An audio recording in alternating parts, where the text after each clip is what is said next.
Hello everyone, welcome to the show. It looks like Donald Trump is taking the BBC to court in a major legal confrontation. He claims the broadcaster edited his January 6, 2021 speech in a misleading way, creating the false impression that he was calling for violence.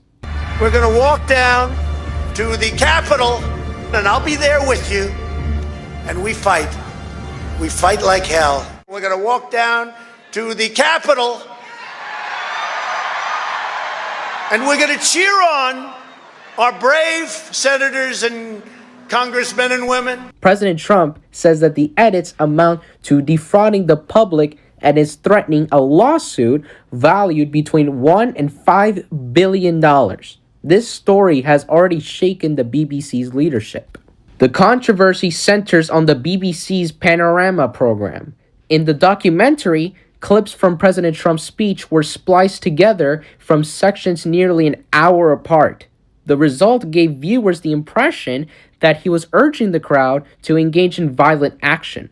The BBC admitted the edit was an error in judgment, calling it a mistake, and issued a formal apology. However, the broadcaster rejected President Trump's defamation claim, arguing that the edits were not intended to mislead and that the documentary aired primarily in the UK. The fallout has been significant. Two senior BBC executives resigned in response to the controversy: Director General Tim Davie and Head of News Deborah Turnus.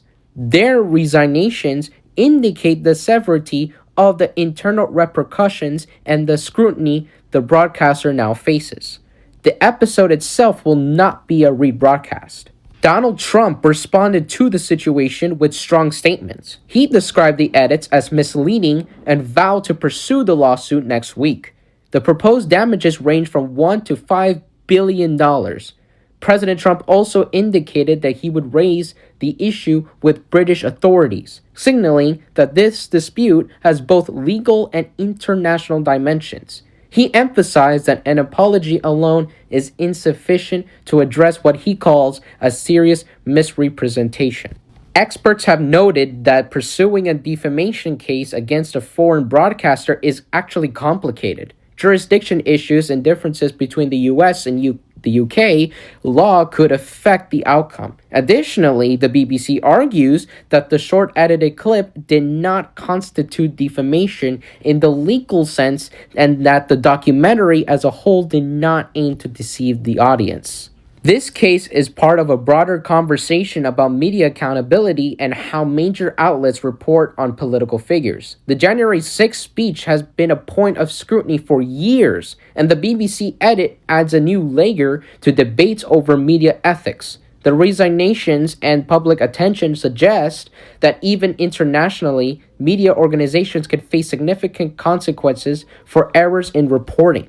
The Trump BBC story is ongoing. The lawsuit is expected to be filed next week, and both legal experts and media analysts are watching very closely. Whether or not Donald Trump ultimately prevails, this case highlights the tension between public figures and international media outlets and underscores the potential consequences of editorial errors.